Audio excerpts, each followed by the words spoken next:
Good morning, everybody. This is Jordan Tremaine, and welcome to the Perspective Podcast, where we explore new thoughts, connect ideas, and offer perspectives that may change the way you think about a thing or two. And today, we're talking about honesty.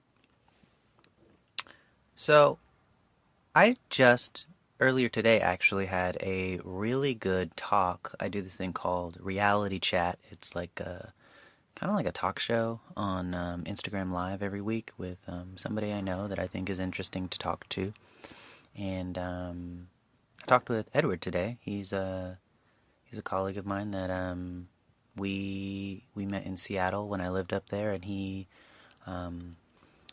helps to run a poetry venue up there, and that I spent some time and I performed at, and we built kind of like a friendship relationship out of that. And so we were doing this reality chat thing, and he wanted to talk about being honest with yourself. And it was a very interesting discussion. If you're interested, I think you can head over to my Instagram or the YouTube page whenever I end up putting it on the YouTube page. But the idea of honesty, we were looking at it in terms of self-honesty, but it really got me thinking about just kind of the more abstract idea of honesty by itself. And so I wanted to talk about that because I'm all excited about the idea because I just had the conversation maybe an hour ago or something like that. So I think whenever we start talking about words, I'm very pro definition. I like talking in a way where people understand, and if I understand a word a different way than you do, when I'm talking about it, it can lead to confusion. So we're going to jump into the definition of the word honest, because I tried to look up honesty, and it just meant like the act of being honest, and that was not helpful. Sorry, there's people like lighting fireworks outside, because that's what's happening. So if you hear those booms, there's nothing I can do about it. They're pretty loud. There was this one earlier today that like lit off a bunch of car alarms. So hopefully that doesn't happen a lot during the next 20 minutes. But honest is a noun. And the first definition I found was free from deceit and untruthfulness, or sincere. And the second definition is morally correct or virtuous. And in terms of the history of the word, or the etymology, honest comes from Latin, and I just started learning Latin, and so I'm becoming more aware of how bad I pronounce things in Latin. So I apologize if that is what's happening, but give it some time, and I will slowly butcher the language less. Anyways, so it comes from Latin, the word honos, which also later in Latin becomes honetus, and then later it turns into English, and it derives from the word honor, and then honor becomes honest.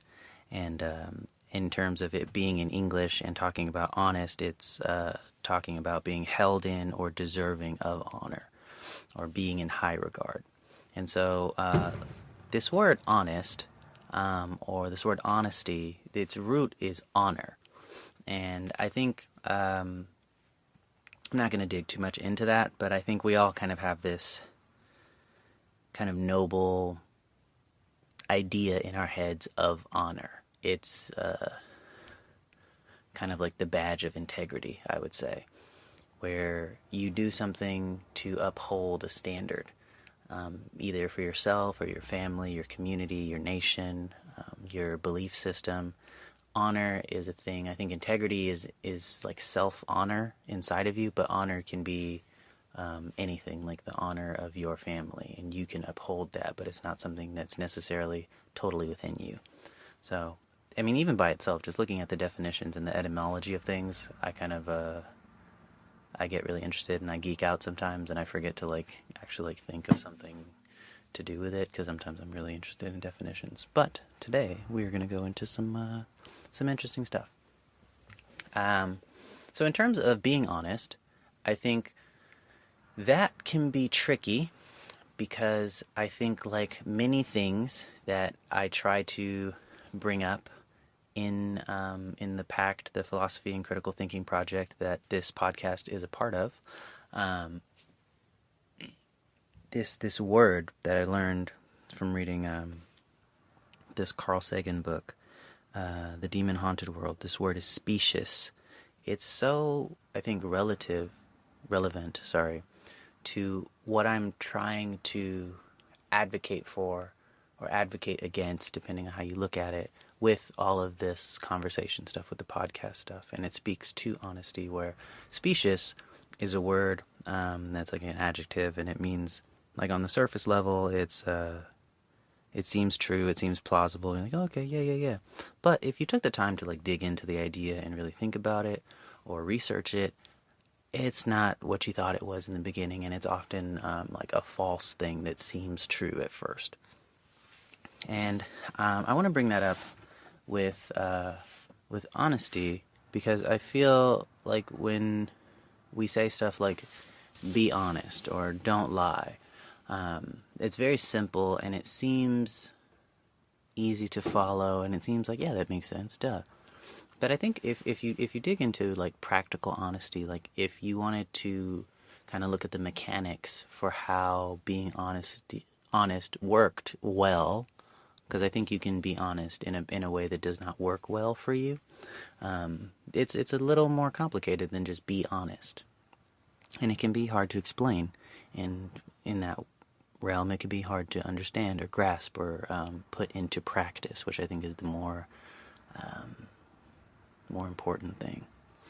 And so I heard this originally from somebody describing a story involving Socrates, but looking it up to try and find that story, I found that apparently the Buddha said it. So I wouldn't be surprised if a lot of famous spiritual and philosophical figures have said something along these lines.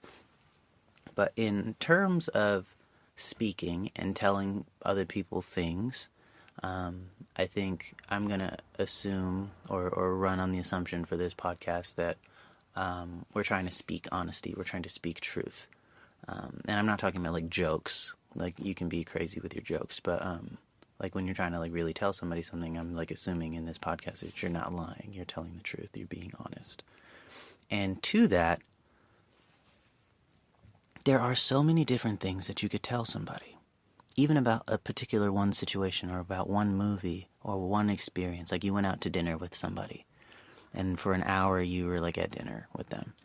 There are so many things that you could say to them about the dinner, about the food, about the experience, and they can all be true. Like, there's like an infinite amount of true things you can pick out of the ether and say, this is what I wanted to tell you about this, and they can all be honest. But why would you pick that one thing out of all the things? And I think that's where we get into what we're talking about today, is, like, your ability to curate honesty in a way that's useful for everybody and good for everybody. Not just something that's technically true, because technically true things can be hurtful or counterproductive, which is a counterintuitive idea, that the truth can be counterproductive. And I'm not talking about white lies. That's not what I'm talking about. And I'm not talking about omission or proper omission, where you don't say something on purpose to kind of manipulate the situation. Obviously, you cannot fully describe 100% of everything. Like I just said, there's so many things to describe, and you picked one thing. So by fact, you are omitting things, but I'm saying omission as you are purposely omitting important things for gain, or to like be soft on somebody and shelter them. I'm not talking about that. I'm talking about being honest and knowing you can only say so many things, and picking those things carefully so they give an accurate representation of what actually happened, but also some useful insight that we can make progress on. And so there's these things that the Buddha and Socrates said. And the story I know from Socrates is, so Socrates was in the market one day, and a man comes up to Socrates. He's like, oh, Socrates, I have something to tell you. And then Socrates goes, okay, I will listen to you if you can pass the test of 3. And then the man goes, okay, yeah, sure. And the Socrates goes, okay, first test. This thing that you want to tell me, do you know it to be true? Have you researched it? And the man was like, no. And he's like, okay, well, don't worry. We got 2 more tests, so maybe we can get somewhere. And second test, this thing that you want to tell me, is it a good thing? Is it going to be like, oh, wow, cool, that's good? And the guy's like, well, not really. And Socrates is like, okay, so you're saying you're not sure if it's true, you haven't researched it, and also you don't think it's good. Okay, well, still one more test. Let me throw that at you, so, you can pass that test. Maybe we can go somewhere with this. But, is this thing you want to tell me, is it useful? Can I do something with it? And at that question, the man kind of just walks away. And it turns out whatever the man wanted to say was he did not know for a fact that it was true. He did not think it was good and it wasn't useful. And there, in that kind of situation, Socrates avoided putting something in his mind that was not useful, was not good, and maybe wasn't even true. And these 3 rules, which I have seen ascribed to the Buddha as well, I think are very important in terms of honesty, where I think the first one, with honesty, I like to think that, this is probably going to lead me into a bunch of bad situations in my life, but I like to think that people are, when they tell me something, they think it's true, and they're trying to be honest with me. So I'm saying, in this podcast, I'm assuming the first one is it. Like, they think it's true, and Socrates added, like, that caveat, have you researched it? Not everything is researchable, but I think as much as you can, when you're trying to be honest, like, get your facts straight, and don't just say this is this way because I feel this way or somebody told me. Like, know that it's true and be able to back up what you're saying with evidence. I think that's very important if you're trying to speak truth and have power behind that and be good. And then the other 2 things I think are the subtle things that are kind of left out when we teach our children to be honest, where if you say something that's true, but it's not good, why would you say it? So, like, if you went up to your friend and in your honest opinion, you didn't think your friend was very attractive, and you said, hey friend, I think you're ugly. Maybe that's true, okay, but was that good? Was that a good thing to say? And really, why did you pick, out of all the things you could have said to your friend, why did you pick that thing? And I hope you don't think that I'm going around telling my friends they're ugly, but it's just kind of an example. And then further along that example, to use the same example with the third question, is it useful? If I went up to my friend and I was like, hey friend, I think you're ugly. Like, why would I do that in terms of, like, what could they do about it? Like, how could they use this information that I'm giving them to do anything useful in their lives?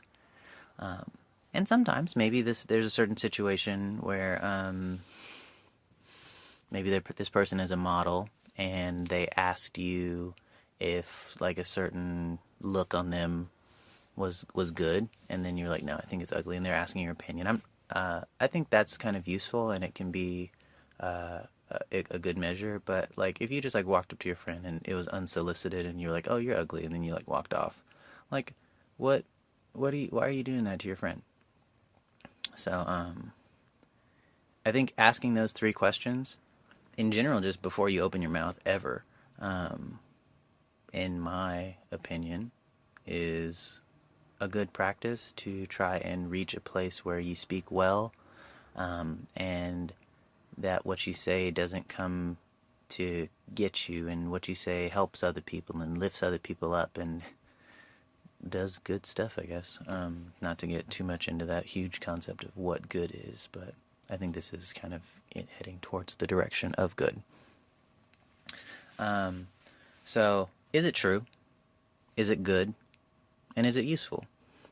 I think sometimes it's not super important to have all three.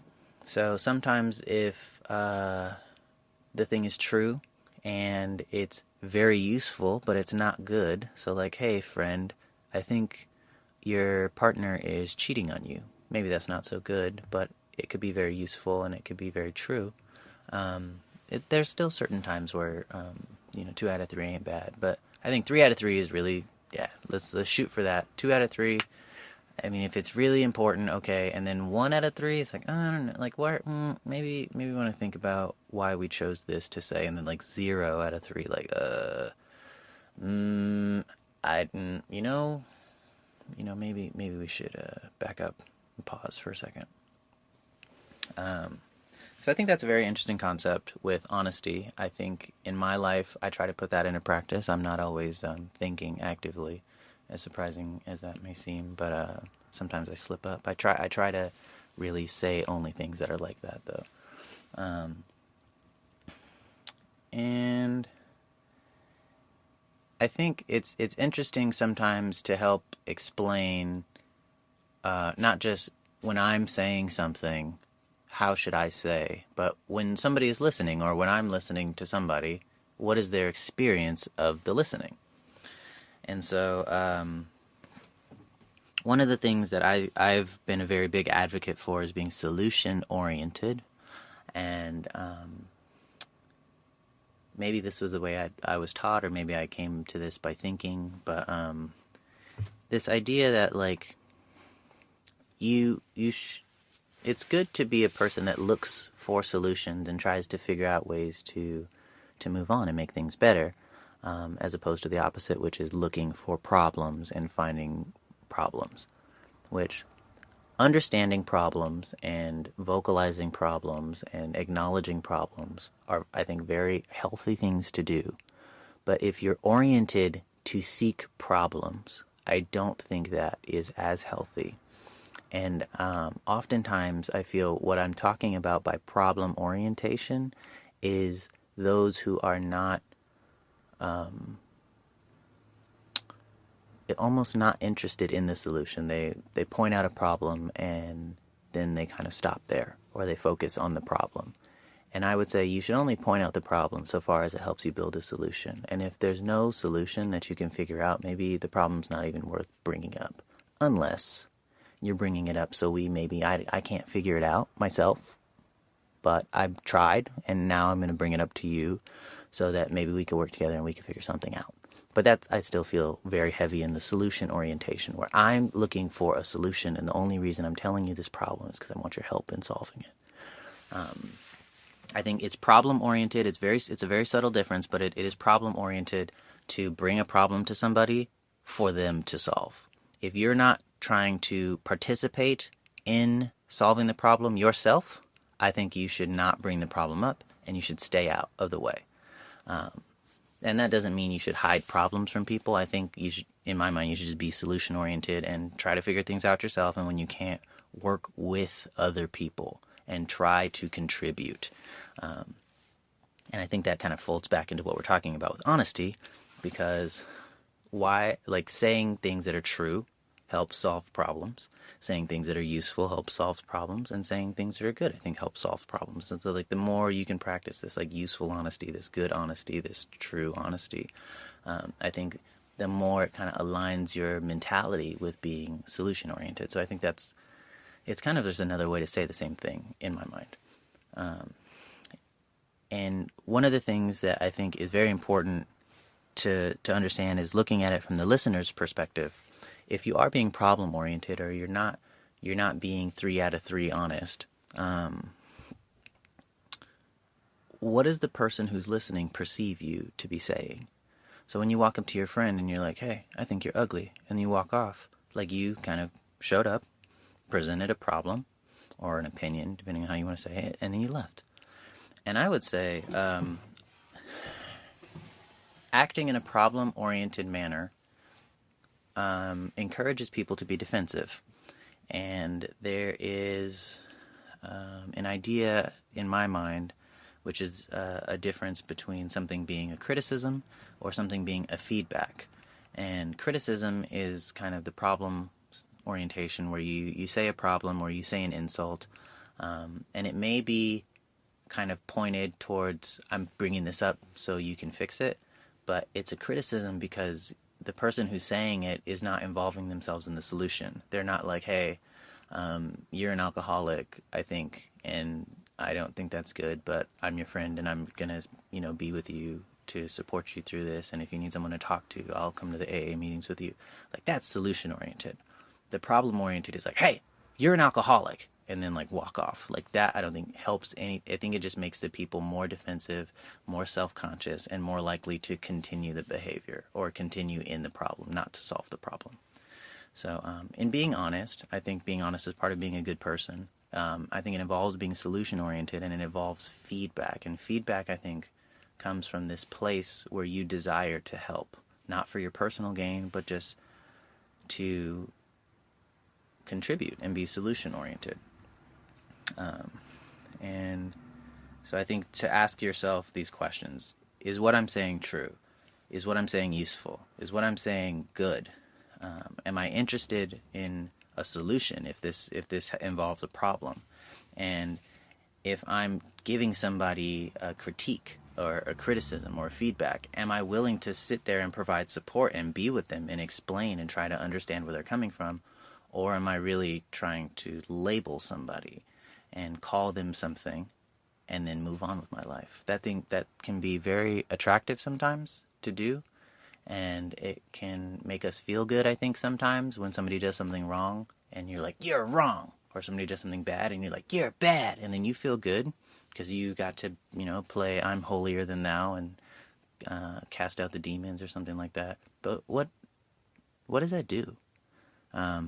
In today's climate, I brought up a question today at the talk with Edward that I brought up at the beginning of this podcast, where sometimes somebody can say something and it can be very easy to slip into labeling, where somebody says something that is offensive to you and then you call them a racist. And I'm not saying that this person, because I just made up a bland example, I'm not saying this person is or is not racist, and I'm not saying what they said is or is not offensive. What I am bringing up is, by responding, you are a racist, what good does that do? Is that useful? And do you know that for a fact? Have you researched that? Are you willing to support this person if you think that racism is bad? I think that's why you would call someone a racist, because you think it's bad. Are you willing to support this person and spend the time to understand them and try to be solution-oriented to solve the problem? Is this a feedback or is this a criticism? Are you creating a problem or are you looking for a solution? And so I don't think calling people a racist is very useful in a lot of senses. I think bringing up racist tendencies, looking at facts, exposing patterns, and then being willing to have a conversation, I think those are all very useful things. But the way we use our honesty, out of all the things you said, if you said you are a racist, why did you say that, and what does that get us? So, not to end, I don't want to end on such a